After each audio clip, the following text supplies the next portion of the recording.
This podcast is sponsored by nobody. Hey dudes, welcome to Splat from the Past, the only 80s themed horror sci-fi show where things can get totally radical. Now today we will be paying a tribute to the late great king of late night, and I am talking about Johnny Carson. We'll be talking to Mark Malkoff. He is the host of the Carson Podcast, a very popular podcast that's been going on for about 8 or 9 years. And the word around the rumor mill is it's going to be ending soon. I discovered it during quarantine, and it is so fantastic. Mark has interviewed everybody from Angie Dickinson to Carl Reiner to Mel Brooks to so many show business legends, people I've interviewed, lots of fantastic people, Ed Asner, and we're going to pay a tribute to Johnny Carson, the king of late night.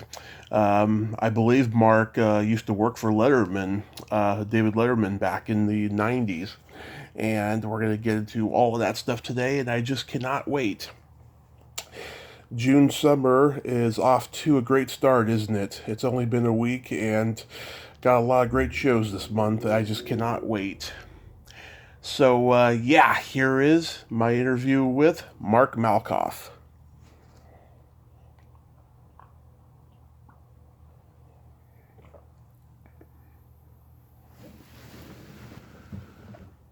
Tommy.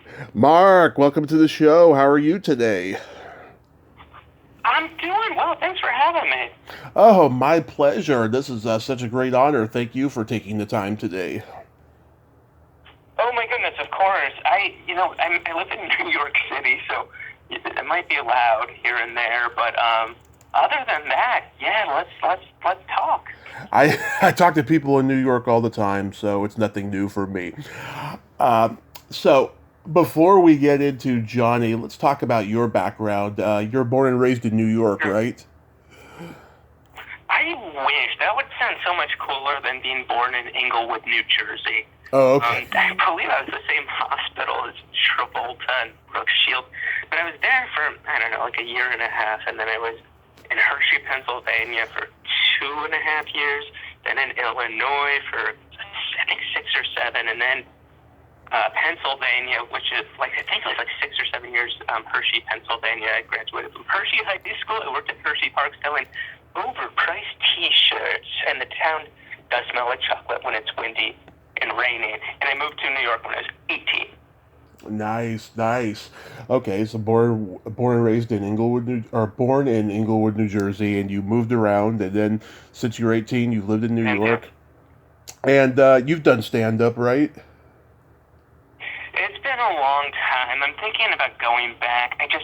When I started doing my videos, they were so much more successful than my stand-up, and it was going on television and getting paid and just having the ability to edit video versus going on stage. But I think I might go back and at least try it, get them back on stage and try some material. You used to work for Letterman, right? Yeah, I was there 11 months and 15 days. It was like a dream come true to work there. And after a few months, it was a very challenging environment. I said this before. There were a lot of people over there that I never saw smile while I was there. And it just, after a while, even though I'm like, this is the coolest thing ever, and I got to go backstage and meet people, and it was amazing. I just felt it would be a good time to exit, and people couldn't believe I was leaving because people don't leave that much, and I didn't have a backup plan. At that point, I can't take this. But very soon after that, I got another job in TV. So was that during the CBS era? Yeah, I was there the CBS era. The last time Letterman did an anniversary show was the 5th anniversary of Seinfeld. Made a cameo, and they were still doing some pre-tapes for viewer mail, or the CBS mailbag, which I think that after I left, I think it was pretty much done, or close to that. That Dave wouldn't do any pre-tapes or anything, and just kind of would roll in and host the show. Interesting. Did you get to have any interaction with Dave? Okay. Two times, other than I'd be in the studio, I'd be in the Sullivan Theater sometimes. I'd be in the Sullivan Theater, I'd see him. I saw him twice. One is when we did a group photo, and I actually quit. I wasn't supposed to be there, but they asked me to stay on some extra time, and I was like, sure, yeah, no, I'm happy to do it. And Dave, we're all on stage at the Sullivan. It's a hot day, and the theater's super cold, and wait like 5 minutes, everyone's there, and Dave comes on, and a few people start applauding, and Dave just kind of twirls his finger, big deal or whatever. Yeah. We take the photo, and Dave's the first out, and then the holiday party, which I think I went to either the last one or the second to last one, because Dave stopped doing the holiday parties. We had it up on the stage at the Ed Sullivan Theater, and he was drinking his Perrier with maybe lime or something, and it just, when you're in a room and you can just feel things out. I got the feeling in everyone I was with, just watching, that it wouldn't be a good idea probably to go up to Dave. I'm sure he would be lovely, but it didn't seem right to do it. He was with the people he feels comfortable with, which I get. He's a shy guy. Yeah, just like any typical comedian. I saw Conan in 2016. I was in Burbank. Went to Warner Brothers Studios to see a live taping of Conan. Yeah, it was fantastic. Our seats were right next to Andy Richter's announcing booth. We were just right there. It was great. That's amazing. That's great. Yeah, the wonderful Lisa Blyart, audience coordinator. I think she moved up. Yeah, I think she was there the whole run. But yeah, it's great that he was at Warner's. I think that was such a good location for him. Yeah, absolutely. And it had a big old. There was like a big old statue of him up front, which I took a picture of. That's really funny. I've only been outside his studio and just in a little bit, but yeah, but that's great that he plays up the kind of narcissism thing as a joke, which is very funny. Yeah. So when did you first start watching Johnny? Oh, goodness. I must have been like 5 or 6, maybe. I knew who he was from that age because my dad showed me just comedy that would be, and I would absorb it also. It's a mad world. It's like a history comedy. And I knew who all these people were, like Jonathan Winters, Sid Caesar and stuff. So Jonathan Winters went on Carson. I knew who he was. And I memorized all their names, and I was just so into this world. And then, I don't know, movies like Neil Simon's Murder by Death, like Peter Falk, Eileen Brennan, Alec Guinness, and it just goes on and on with this Peter Sellers, amazing cast. So I'm 5 or 6, and I know who all these people are. And then he showed me Carson, and hands down, likability, no one really comes close, I don't think. In terms of why people tune into those things, it's entirely likability. And for some reason, he was the one that was just able to transcend age, viewers, and it didn't matter if they lived in the country, the city, or wherever it was, that he played. It was really remarkable, and I loved when he would talk to kids or have animals on it. There was a gentleness about him that I probably, when I was younger, really felt safe. And I liked the broad sketches. Obviously, I didn't get everything and stuff, but yeah, I probably wasn't. Yeah, I knew who he was. I saw clips, but I don't think I'd actually watched the show probably a couple of years after that. But yeah, and then I would try to watch as much as I can. Yeah, I got to see a little bit of the tail end of it, and then once Jay Leno was on, of course, had years of that. Did you see Johnny's last episode when it premiered? Oh, yeah, I can tell you where I was in Hershey, Pennsylvania. I can tell you who was around. And, yeah, it was really emotional. It was so emotional that somebody at the party said, Mark, are you okay? It was at a party, so it's like I'm blasting this. Yeah. It's like this small television, and I'm glued to it while people are doing things they probably shouldn't be doing. Yeah. And, yeah, it was definitely one of those things when it faded, when Carson said his goodbyes and it faded to the credits. It was so depressing. I mean, I just wanted, at least for that final episode, to be able to see him throughout the end of the show and stuff. But it was like 2 or 3 minutes of the credits, and then once Carson Productions came on the sign, I'm like, he's gone. Yeah, I remember it more when I saw it on home video, but like what I do remember is that my grandmother was watching it, and that night Pauly Shore's movie Encino Man came out, and my dad took me to see it like the next night. I saw it in the theater as well. Yeah, that's like all I remember from it. Yeah, it was a huge event, 30 years of that guy, and this is before the internet. It was Sure. Everyone, a part of people's lives died that night. Yeah, I could appreciate it. I really, really could.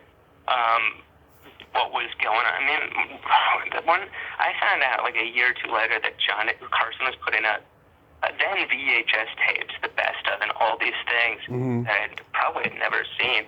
It was like the first thing I asked my parents for the holidays. Like, that's all I wanted. Like, everyone wanted video games or whatever, and it's just like, give me the Carson box set. And it came up like a Hirschfeld drawing of Carson. It was a print. Carson had signed and Hirschfeld had signed. But, yeah, I was really, really excited. I wore those tapes out. Yeah, same here. Now, I discovered your podcast during quarantine after I had heard you on Gilbert Gottfried's Amazing Colossal Obsessions, and I thought, God, this is so cool. I got to start listening to these, and I've listened to almost all of them since then. What made you want to start the podcast? Curiosity. It really, really boils down to, I watched the show, but I wanted to know how things went. How the show was put together, what Carson was doing leading up to the show, what went on backstage. I mean, he really protected that show. I mean, any other show, the cameras are like backstage showing, pretty much revealing everything. So that was really it. I mean, I just was curious about people's lives changing, and I wanted to talk to the guests, the staff, pretty much anybody that was involved with that show, just to get my answers questioned. I mean, there was shockingly, for Carson being one of the most recognizable, if not the most recognizable person at that time in America, not a lot of stuff about him. They didn't really talk too much in interviews or do interviews. And ironically, because people think he's such a private guy, the time he would open up was on The Tonight Show. I mean, I've watched so many episodes where he says, I've never told anybody this, but he definitely, that was the time when he really would open up about his childhood, and he was just on vacation with Doc, what happened and stuff. Yeah, it was very interesting, that he could be that private, but then open up to, millions of strangers, and he's, a public figure. It's very interesting. Yeah.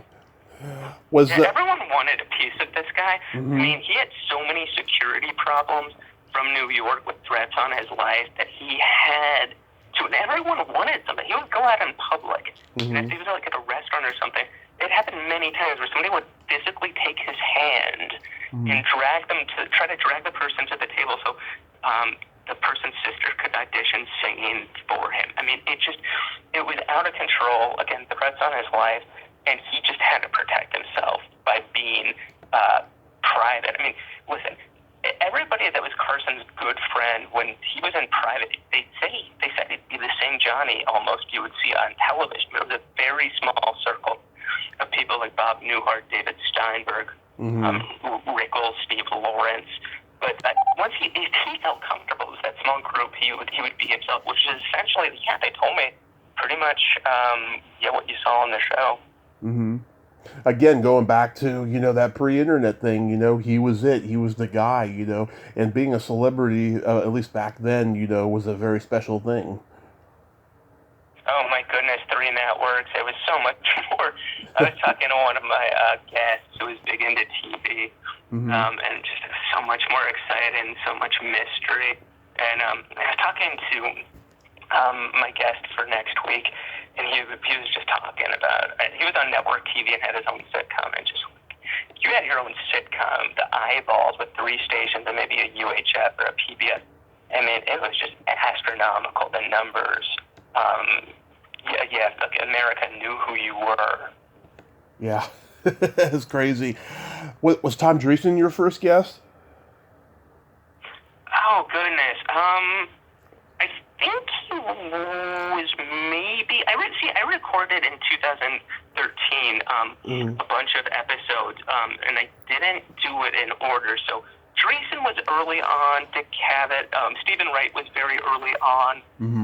I did one with Harry Lorraine, memory expert magician, and at that point I was just going to do a regular podcast. I didn't know I wanted to do a Johnny Carson podcast, but I honestly thought no one would listen and nobody would care. I mean, I just wanted my questions answered, and I was pleasantly surprised I was wrong that people did care all over the country, and people really, really did in fact miss him. But Peter Jones, who did the documentary in 2012, the Johnny Carson doc for PBS American Masters, that was also, he's the one that convinced me, because I told him I had this idea. I had interviewed him, just going to do a generic podcast. I told him, I can't get this out of my mind. He's like, Mark, you have to do this.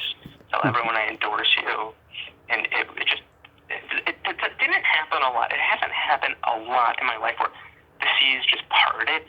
But from the moment I decided I was going to do it, I just couldn't believe the guests that said yes, and just I was in people's homes that I grew up watching. It was not what I expected when I started at all, and I was very pleasantly surprised. I know, especially since the podcasting world was, still new at that time, wasn't a big business as it is now. It was just a crapshoot. There were so many podcasts then that didn't last long because a lot of them didn't go anywhere. But you've succeeded. Yeah. I've been really lucky because people are always asking stuff and about it, and timing is just so important. I mean, it's always important to a success. And back then there were famous people weren't doing podcasts for the most part. 2014, it was pretty much, if you had a podcast, you could find an audience pretty much. If somebody would, if you had a good thing that was out there, and that helped for sure.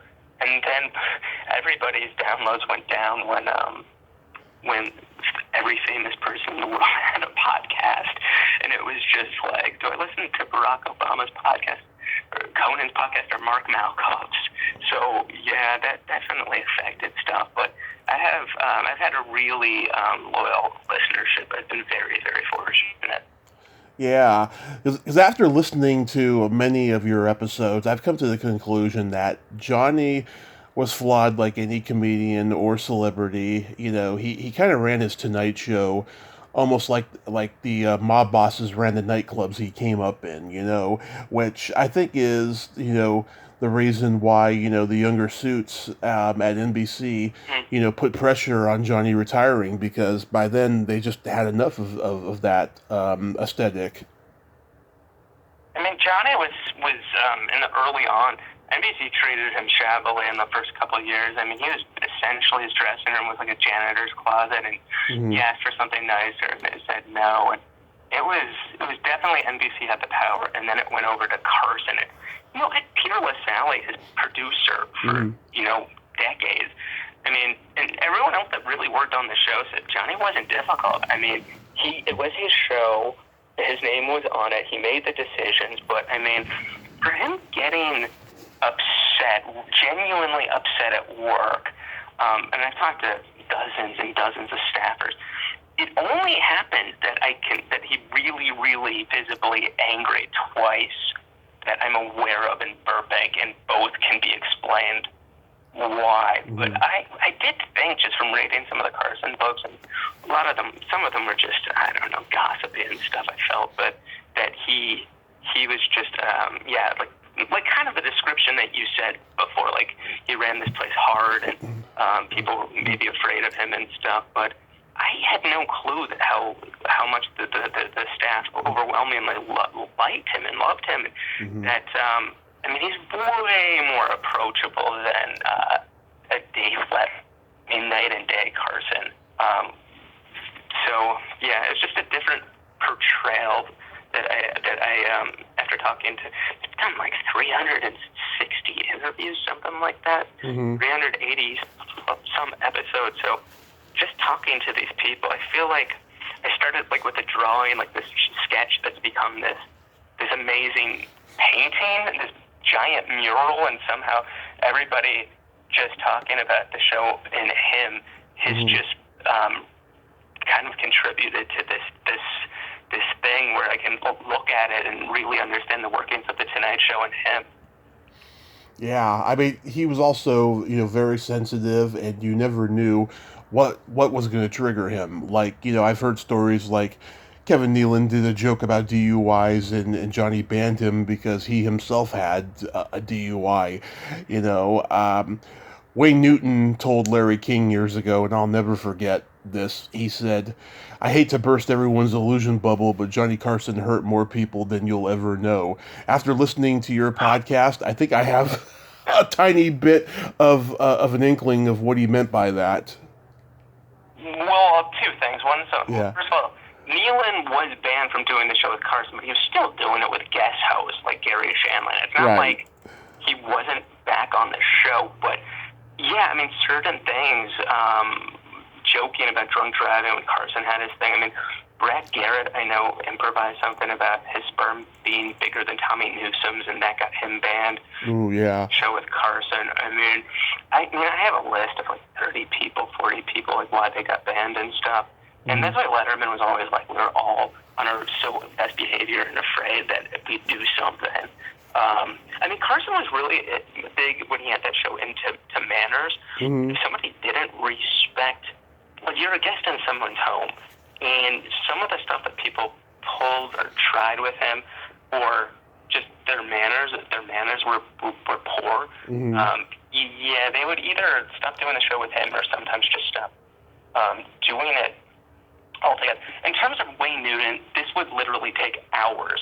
I do encourage people to listen to my episode with Brian Ross, who's the NBC investigative reporter that did those reports about Wayne Newton and Newton sued. And it's a very complicated thing. And Wayne Newton, the way he tells it, and the way if you read what actually happened, it's not even close. He's upset about the reason he's really upset. We're not going to go into this. It was the Aladdin Hotel. Carson was bidding Wayne Newton. Wayne Newton won and was convinced that Carson planted these stories about him having mob links on NBC Nightly News. That was it. That was the main thing. I know he likes to talk about that he was doing jokes about him. Carson only made one Wayne Newton joke. One. I know Newton likes to say that it went on forever, and it was not a gay joke. I know that Newton said that as well. It was one single joke. It might have been like the telephone game where he was told something, but I can't get anybody, because I want to show the whole portrayal of the man. I can't get anybody to come on and that has anything bad to say about him, other than he he struggled with drinking. He was open. He would talk about how he struggled with drinking, and it would happen all of a sudden, like switch, and he didn't handle it at all. But I can't get anybody to come on that have anything bad, and I tried. I mean, I don't know more than 5 or 6 people. I mean, for somebody being that iconic in 30 years, I mean, I only know 6 people probably off the top of my head, and that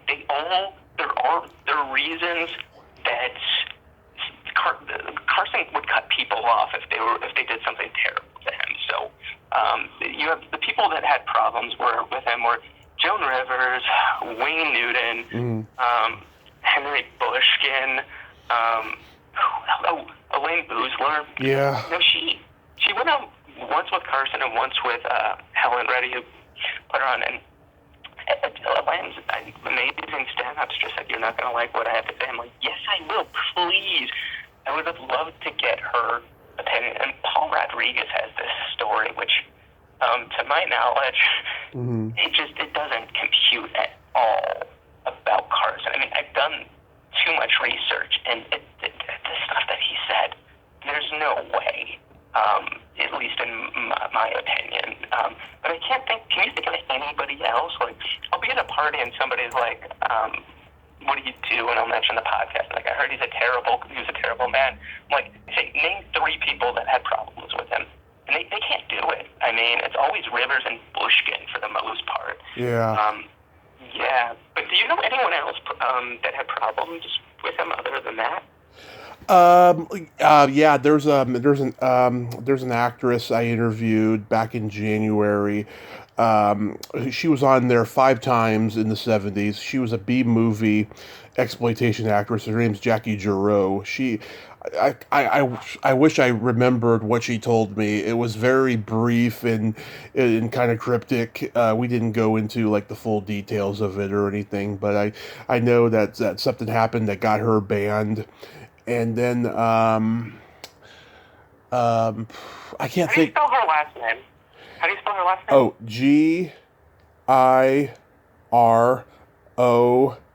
Girous. And she's so she went on that show. So please continue. Yeah, she's become a friend of mine since too. But I get. I'm sorry. No, yeah, that she had a bad story. I just want to go on record that I'm on her IMDb page, which we all know there's so many that are inaccuracies, and there's not one Carson appearance listed. Not one. I'm not saying that she didn't go on the show a lot. There's one person I'm not going to mention who claims he went on 25 times, and he only went on once with good guest host Don Rickles, but he said he went on Johnny. I have no idea. I mean, the 60s, the records are hit and miss, so she probably did go on a lot, but I don't see it here. And a lot of the guests would get bent out of shape when Carson banned them or didn't put them on anymore. But, I'm sorry that your friend they might have had a legit reason, but maybe they did. Probably they did. But, I just wanted to include that. Oh yeah, I mean, I have seen on YouTube people who were on Johnny Carson and it wasn't on their IMDb's, so I totally get that.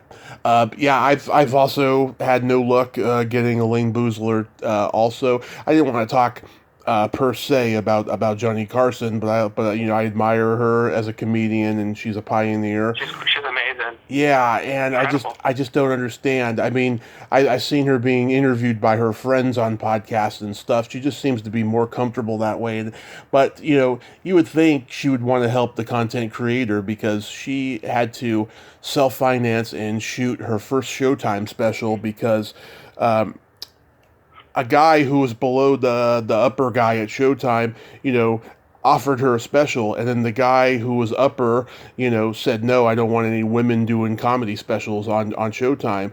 And then by the time she finished the special, a new guy took over and said, we want that special, So you would think, because, she had to do it, her way, she would want to give guys like us, the time of day. I don't understand why she doesn't. I'm not a fan of talking publicly or privately about stuff that I had bad experiences about. Yeah. So I do get why she maybe just wouldn't. And it's a very, she has just, you can tell it's just it was a really hard thing. She told me it held her career back. But he was putting on some women's stand-ups. There weren't a lot of women's stand-ups back then, but I can name so many that did his show. Definitely more with the stand-up boom, but but she was great. And I told her, I emailed her, I thought her Carson set was wonderful.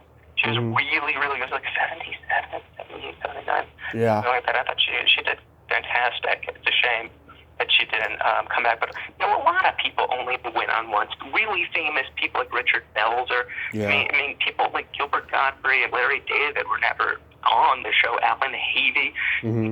Great stand-ups. that only got to do the show one time. So I know it's crazy when you think of all the stand-ups who got on and all the stand-ups who didn't. I mean, it was such a small world back then. I mean, you kind of think that everybody got on, but no, not everybody did. And of course, everyone's got a grudge against Jim McCauley. It's one of those things where, I mean, there was talent coordinators before that. Their job is to make Johnny happy. They're doing their best guess on what he will like. And they're wrong sometimes. I mean, they're absolutely wrong. Sam Kinison was one of them. Johnny wanted on. We saw him in public or at a restaurant that might have been on the show. Jim won't book me. Said, you're coming on next week, just call the office. And sure enough, it was like 5 days later, he was on the show. And Johnny loved him the first time. The second time, Kinison was not prepared. But it is one of those things where, I've talked to so many people. I'm trying to think of some names where the show, the stand-up booker McCauley didn't want them, and somehow either Carson saw them or whatever happened got them booked on the show. But it has to be a sensibility thing. Like, I just had Gabe Kaplan on the show, and he debuted really strong in '73, but leading up to that, he was doing only material in front of the talent bookers, the stand-up bookers at Carson. He was only doing the stand-up that he thought that the show would want, and played it.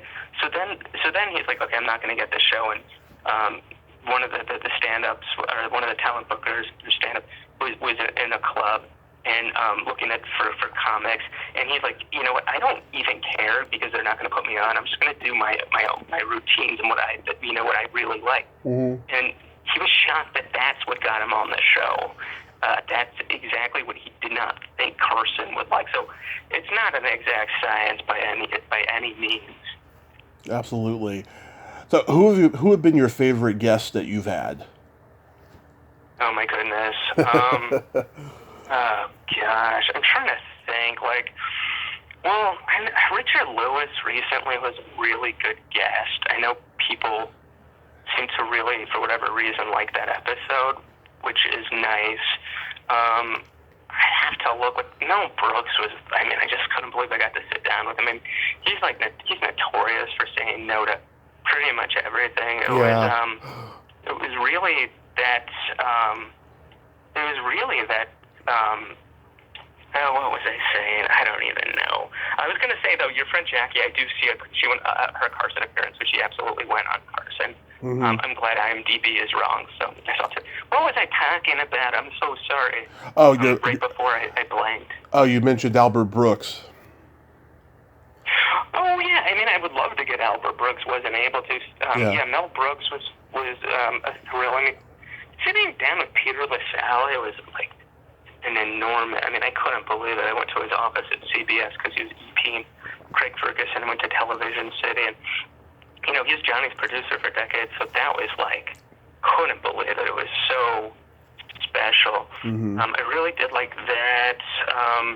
I'd have to look at the list. Literally hundreds and hundreds of people, but I know I'm leaving people out. Like Carol Burnett, I really thought that was amazing. She just came back to the podcast a few weeks ago after 8 years. Nice. But yeah, I listened to that. Oh yeah, I listened to the Carol Burnett one recently. That was nice. I'm glad you think so. What I try to do is not ask the same cookie cutter questions that are normally asked. Yeah. It's amazing when people do things. I don't know. It's not how I wanted to do my podcast, and certainly the questions that they answer all the time, why would they want to be asked that? I mean, I'm sure that I've done some of those same questions, but I try my best not to, which I think that's why, I mean, I've been getting really big guests over the 8 years, and like people are like, Mark, how do you get these people to do your podcast? And I tell them it's not me. Yeah. It's the subject of Johnny Carson. I mistakenly, without knowing it, picked something that everybody wanted to talk about. It's like going to college, and it was like the best time of somebody's life, and they never get to talk about it in detail. So I had no clue that I picked the right thing. It didn't occur to me.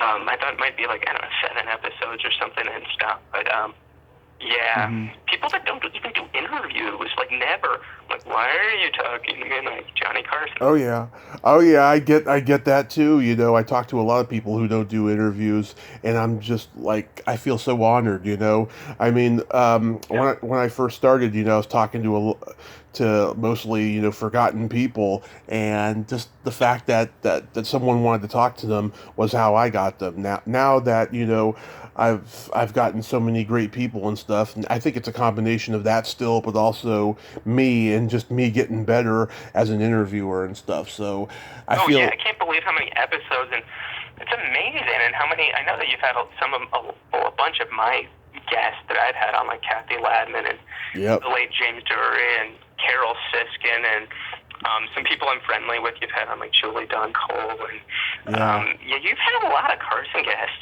People that went on, like Melanie Chertoff went on, I believe, twice. Cindy Morgan, maybe twice. So, you've definitely had, your share of Carson guests, which is great. Have you had Melanie on? I have not. It might have been only once that she was on. The thing is two things. One, you know what? I think I might have reached out to her already. Yeah. The thing is that if they were only on once, and I'd have to look back, I thought she was on twice. Some of those people that were only on once, it's this. We run out of stuff to talk about. It's a very short episode. Yeah. And if I can't get at least a bunch of Carson, I try not to do the episode. Sometimes it happens, and I'm just like, oh no. But no, I mean, she was on Fridays. I used to watch her on Parker Lewis. All the time. I either reached out to her, or she only did the show once. The one-timers, normally, unless it was really memorable, are tough. Have you had Wendy Liebman on? Wendy and I are friends. She's been so busy the last few years. I've been trying to get her on, and I just re-asked her recently, and she's thinking about it right now. She's just super busy. That's all. Yeah. She won't do my podcast, which is fine. I mean, I don't want somebody coming on unless they're comfortable and they want to talk. She's talking about it, but I mean, it's been 8 years, but the reason I bring her up, because she only went on Carson once, and her story about how everything happened is pretty incredible. I mean, it just wasn't a regular show. There was so much backstory to it, which is why I wanted her on. So what I'm saying is, first of all, Wendy Liebman is hilarious, so accomplished, and she's one of the rare people that went on once where I could do an entire episode. Let's see, the episodes you've done that I really enjoy. Teresa Ganzel, I'm actually talking to her on Monday, and that's been a 3-year deal. I reached out to her 3 years ago, and she said, you know, let's talk when I have something to promote. And then I interviewed her new husband, Billy Van Zandt, you know, who was an actor, and now he's been a comedy writer the last 30 years or so. And so now she's comfortable, and she's going to be at the Hollywood show in Burbank next month. So I thought this would be a great time to for her to promote something. We can talk about her movie career and Johnny. Smart. So I got her on Monday. Smart. I'm really glad that you have her. I mean, not only did she do the sketches, but she sat down with Johnny as a regular guest, like at least, I don't know, dozens, maybe 20 times. Yeah. So, she was great. It was the first time she told me she had ever been talked about Carson like that. I mean, it was really when the people didn't even know what podcast was. That was back in like 2013 before I launched. But you're going to have fun. She's wonderful. Oh, yeah, I grew up watching her in The Toy and My Favorite Year and Transylvania 65000, all the cult classics. So it's going to be a great conversation. I also like the Marriott Hartley one. I cracked up when she said her husband was turned on by her 2 belly buttons in Genesis 5. Tell me that was edited, because it sounded like it was going to get risque. I'm not really sure. You know, they kind of blend in. I do take stuff out. Yeah. Because first of all, anything that Carson had to cut out of his show, I cut out. There's definitely stuff like where people are like, Mark, why won't you let them swear? I'm like, first of all, there's people that watch it with their kids, and I get emails, and I like that. Yeah. And then the second thing is Carson.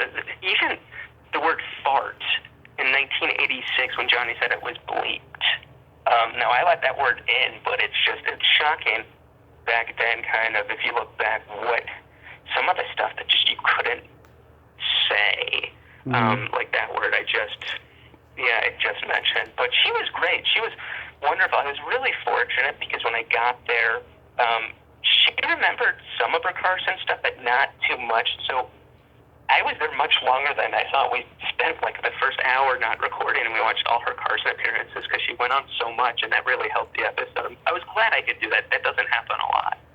I'm able to do that and just show them. Yeah, I love the one you did recently with Richard Lewis. That was pretty good. You know, I know that was a long time. That was a long time coming for you. I know that, but he was fantastic. Yeah, 8 years. I mean, I can't. Angie Dickinson took 6 years. Diane Cannon, I think 5 years. I'd have to look, but yeah, Richard Lewis, 8 years. Gabe Kaplan, 8 years. Since I first asked Gabe, back when I started, and then he was nice. There is a list of people that I would just politely and gently check in every so often, and try to maybe tell them who's recently on the podcast, or if they have a project coming out, why it might be good for them to come on. And there's certain people that, I mean, I have the list of like 200 people that I've asked that they're not going to do it unless anything is possible. I really do believe that. I mean, but for the most part, it's like playing Vegas or something. That's one of those people would do it. But I always ask. Like this past week was Barry Gibb from the Bee Gees. Yeah, that was great. Now that I'm ending the podcast, I was convinced he was going to say no. I'm like, I'm ending the podcast, so I'm just going to ask a bunch of people I've never asked that I'm 99.9% are going to say no. And I couldn't believe he said yes. That was another one where I was just like, I mean, that's why my philosophy was always ask. Like, I mean, I knew Streisand wasn't going to say yes, but, you know, reaching out to Dick Gutman about that. And I feel anybody who I wanted, even though it was unlikely, I tried my best to ask them and get in touch. I talked to Kelly Carlin yesterday, and I know that when you interviewed her, you were at her house. That was a very short interview. Did anything happen? No, she's great. It's just one of those things where I think I asked all my questions. Sometimes there are certain people. I have to look at my guest list where I went in with a lot of questions, and for whatever reason, it's only a half hour, whatever, and then my questions are answered. She didn't know much about Carson, maybe. She knew some stuff. She just hung out on the set and stuff, but I don't remember if she didn't have enough time. Like, there are certain people that are like, Mark, I can only give you a half hour or 40 minutes. It's rare. Normally I can get them for an hour or so. Sometimes much longer, like the Gabe Kaplan thing was over 2 hours. But, she's great. So good talking to her, but nothing. Every single guest has been nice. I mean, even people that I was afraid of because I've heard things, they were great to me. I mean, I'd go to their homes and stuff, very nervous. Yeah. They were good. The only person I know that I upset with a question was singer Judy Collins, and it was one talking about, like, in the 70s when she stopped for a few years. I said she was on the top of her game, and she's like, well, he got upset. She's like, I'm still on the top of my game, and thought that was an insult. I meant on the top of her career, maybe in terms of fame, but I'm sure there's a bunch of other people, maybe they didn't say it, that maybe weren't happy with what I said here and there, but for the most part, if somebody doesn't want anything out and they ask me to take it out, I take it out every single time, actually. Somebody is like, can I listen to it before it airs? I'll let them. And it doesn't happen very often, though. But if there's something that they say, a lot of the older people, I'm not going to mention who one is, like, telling me all this stuff that would probably make entertainment news all over the country. I mean, it would. And he's like, Mark, I trust you to take stuff out that's only for you that is going to get me in trouble. So, just splice it together and have the individual listen. He said, you did a good job. And I was like, I try. So that's always it. Like, there've been a few things in the last couple of years where people have said something, and I thought it would either make them look bad, or I reached out to somebody else that was involved in the story and asked if they were comfortable being in it. There was one about marijuana. I reached out to a well-known person who was in a story, and he was very appreciative. I reached out and asked for if I wouldn't include it, and I didn't. I took it out. So. Yeah, the only time I edit is if there's a phone malfunction, or I'll hear something that is sometimes somebody will say will tell a story, and there'll be a controversial word in there, and it'll be so controversial I gotta take that out, otherwise something's gonna happen. I'm gonna be taken off YouTube or something like that. But it's very rare, and so I don't edit much. Occasionally I'll have a person say, can you take that part out, and I'll be like, okay. But other than that, everything goes. Amazing. Yeah, you're doing the show in real time, which really doesn't happen. We did that with Orson Bean. It was his idea just to keep everything. And we've done it a few times, but I cannot tell you. Normally I had edits for the guest, and always for myself. I know that it sounds polished, but almost every single episode when I'm interviewed, I will either stutter or stammer, or it'll just take me a few times to ask the question clearly. And it took a while for me to get used to it because these are famous people, and I'm just kind of, in their midst and just struggling here and there. But everyone has been really nice and patient with the edits and stuff. I can normally take some of that stuff out. Or if there's a question where they don't have it, like a long question I ask it, they don't have an answer. Usually take those out. Not always. Yeah, you have a great story about when you interviewed Angie Dickinson, which I enjoyed that interview. After it was over, you two spent the whole day hanging out, right? She was very kind before and after. It wasn't the whole day, but yeah, she was great. I mean, it was one of those. And the only reason I'm going to talk about her where she lives, her house, is because Mo Rocca for CBS Saturday morning showed her home. I mean, it was we're in her living room. It's a life-size cutout of Frank Sinatra, who she knew, and then there's a photo of JFK. And in her restroom, this is hilarious. I don't think I said it. She has a Journey poster, the band Journey, and I got the lead singer's name wrong, and she corrected me, and I loved that Angie Dickinson corrected me on the band Journey. That didn't we edited that out, I'm pretty sure, but yeah, she was wonderful. We just hung out. We went out on her terrace, and it was just fun. She walked me to my car, and it was just very gregarious and just, I don't know, humble, and just a wonderful, wonderful interview. Person, it took me 6 years. I'm so glad she said yes. But that was wonderful. That was absolutely a special time that I got to do that. Yeah, well, 6 years. Wow, I've gotten so many people during quarantine that were on my bucket list from the time I started. That it's so phenomenal that I got them, and it's still going. I have a few more on my bucket list, including one I hope to schedule for next week if the person gets back to me soon. How was interviewing Charles Grodin a couple times? Oh, it was wonderful. He was on my top list when I first started, and we did that in 2013. When I knew I was going to, at that point I knew I was going to do, I believe, a Carson podcast, or maybe I was just doing a regular one. No, I was doing a Carson podcast then. It might have actually been 2014 when I started, and it was wonderful. I had to take the train to Connecticut, and we met at this place that he loves. It's like a restaurant type bar. We were in the upstairs area, and it was blasting music, and I asked him if he could do something. He got the music off, and it was just, for somebody like him, I had so many questions, Carson, but he was just really, he was funny. He was open about everything. The only stuff that I took out that I can remember is him talking about, he was talking about, what was in the news, I forget, talking about Fox News or MSNBC, and he kind of went on his own where I didn't ask him about it. and he started doing some tangents that I took out that just didn't make for anything. Mm-hmm. But yeah, I loved it. I love my final question, which is to him, which is like, "Can we be friends?" He's like, no. I knew he was going to say that.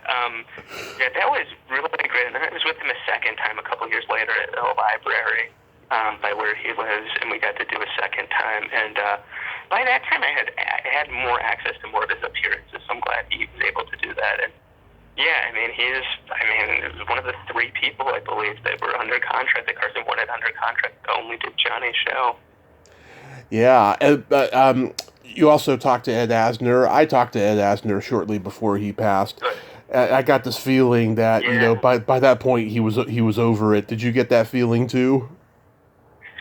I got the feeling that he likes to play that kind of gruff guy, but I got him to smile, and he got me on the phone with Ed Weinberger, who finally got on the podcast, who wrote for Carson and created a lot of famous TV shows and produced a lot of famous shows. And he couldn't have been nicer, but yeah, he was a bit gruff. But again, I think that's just the character he plays, because he was definitely warm other times. But yeah, it was a really good talking to him. His living room, there's like all these awards, and then he has like this. What's that Pixar thing he did? What's that movie, the big one that he did for Pixar, where he plays like a grandpa or something, like an older gentleman?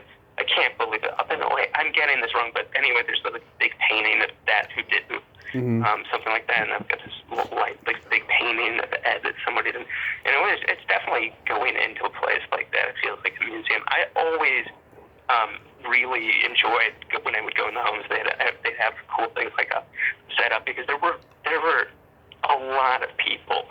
I'd say at least half that didn't have anything up from their careers. They might have had a side office where they had stuff, but Robert Klein, you walk in and it's all 8x10s with him and famous people all over the wall. And I love that. I was like looking at everybody and asking him and stuff. But yeah, it was just whenever I got there, I had no idea. But I always liked when they had stuff up. That was fun. Yeah, it was a slow burn for like 15 minutes, but then once I started asking him about what he thought about the Screen Actors Guild, not having, royalties and medical and all of that, and then talking about his work with autistic kids, then he finally let his guard down.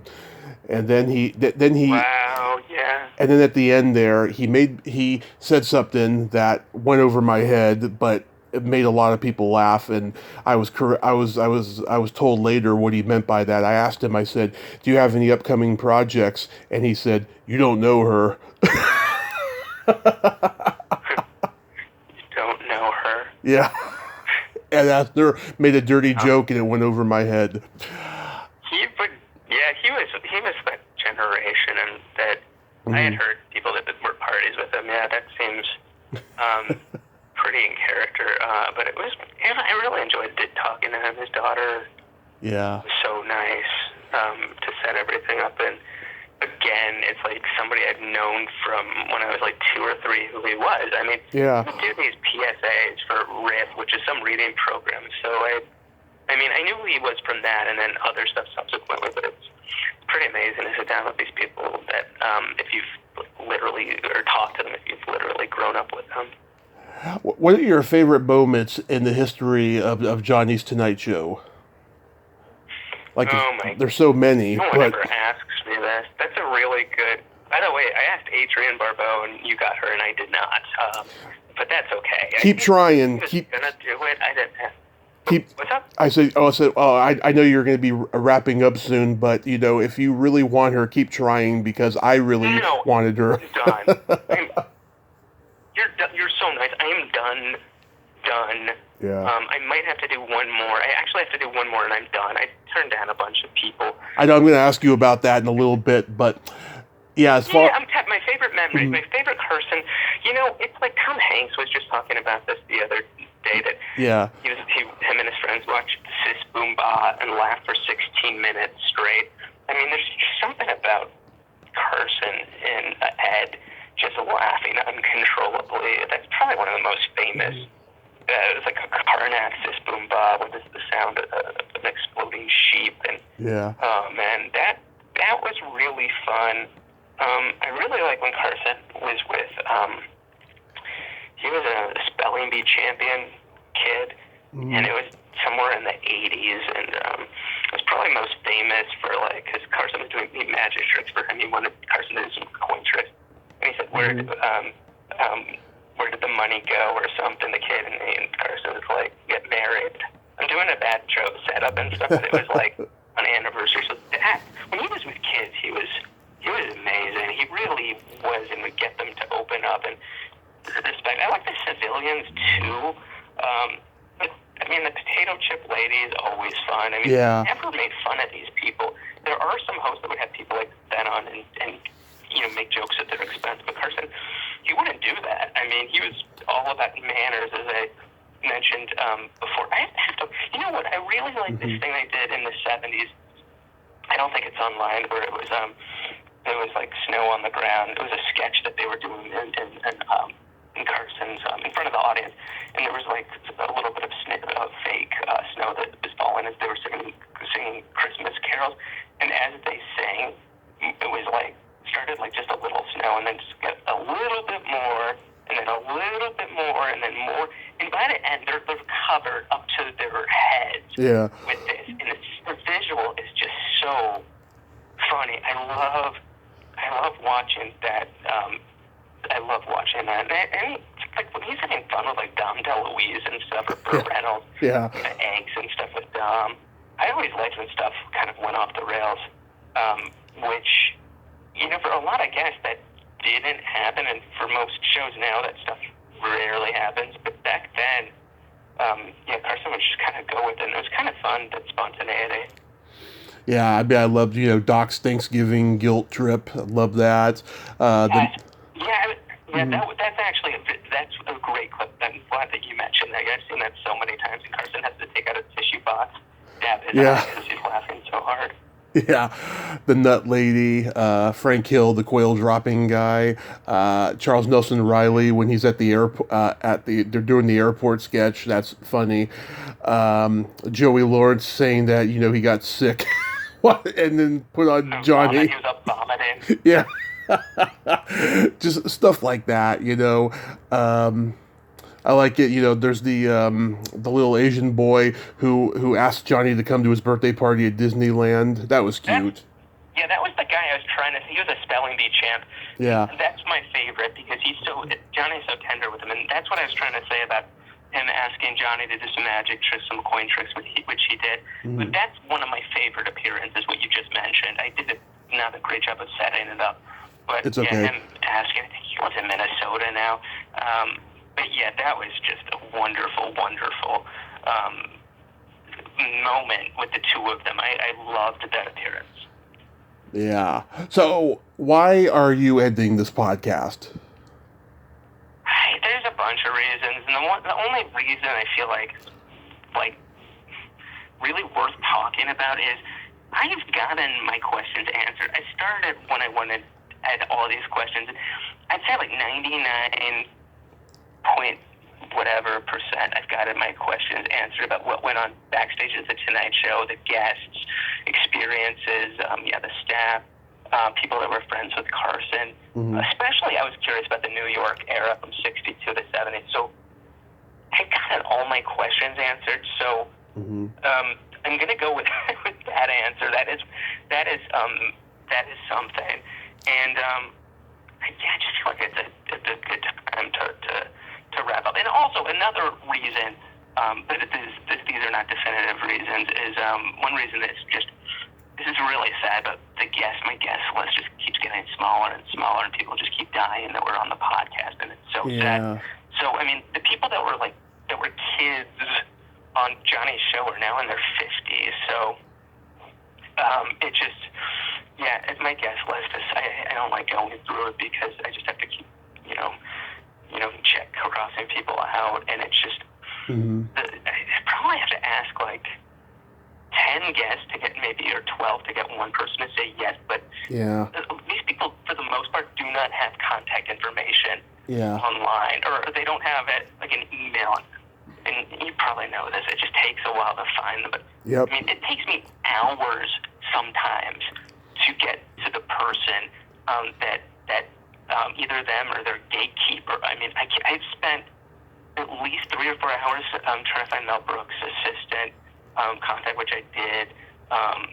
Barry Gibb, it took me like at least a couple hours of just me trying to figure out, just using Google and stuff. But yeah, it's just taken so much time in terms of finding the people. And you know, I did the same thing that Frank Santapadre did on Gilbert Gottfried's podcast, which is I do hours and hours of research.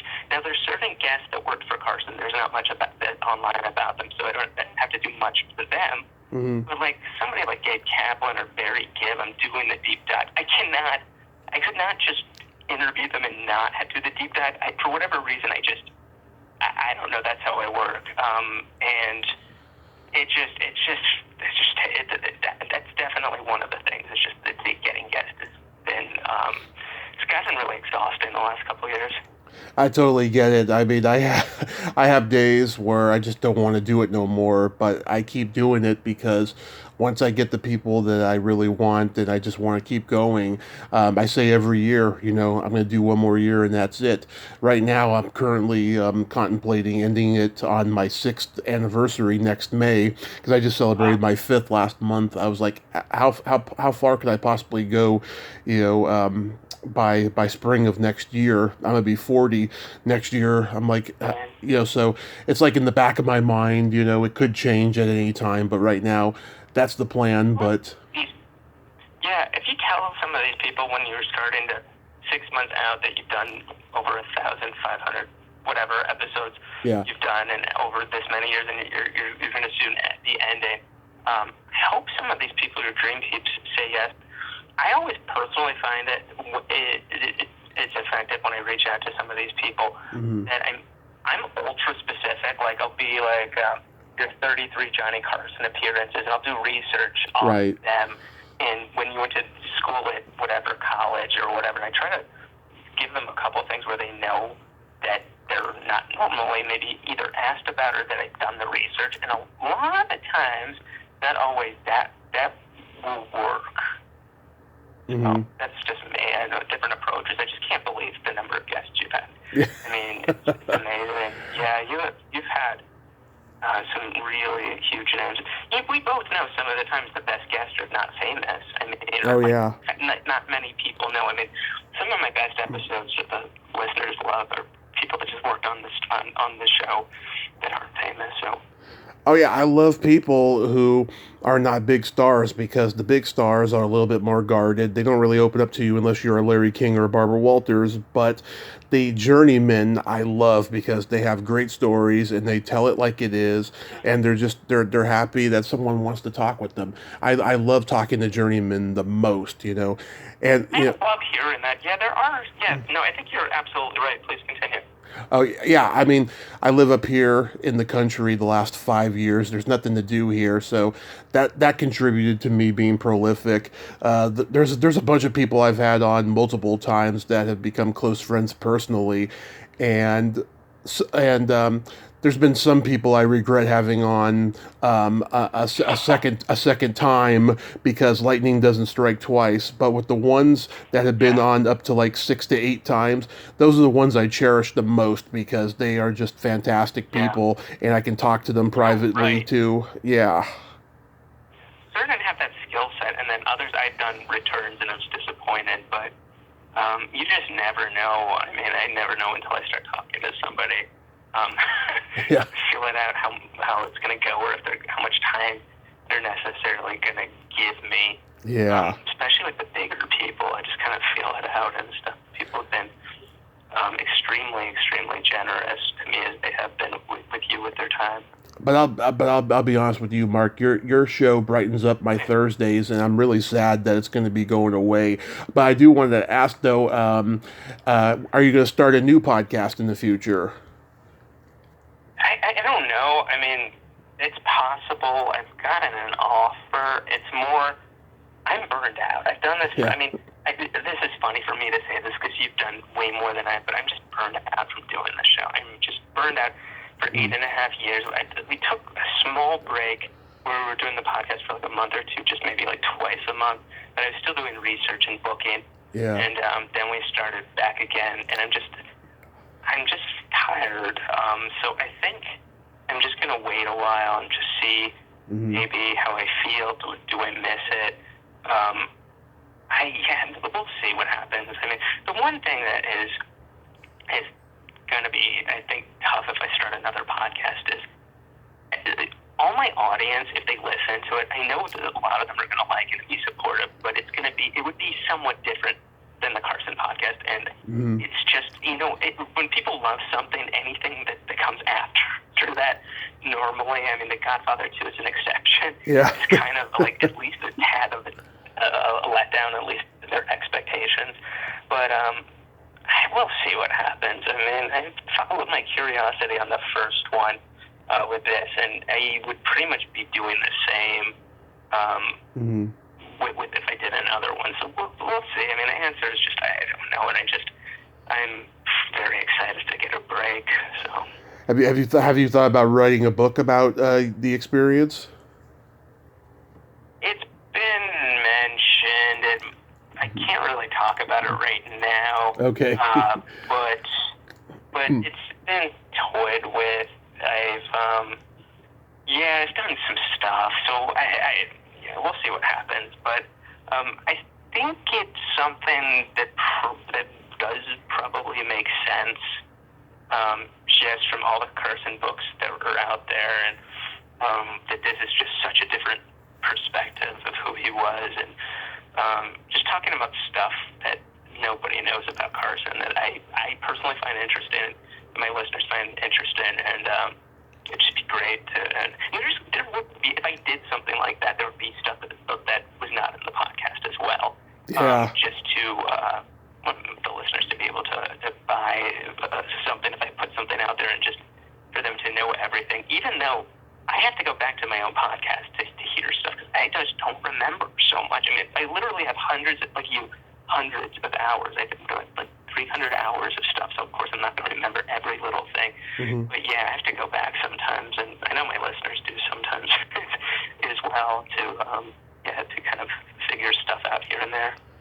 Yeah, well, I think I think a lot of people would really like the book if it comes out, and I even though I'm sad that the show is ending, I'm glad that you're doing what's best for you, Mark. And I want to thank you. I want to thank you so much for coming on today, and thank you for keeping Johnny's legacy alive. And I hope you have a great day, and please be safe out there.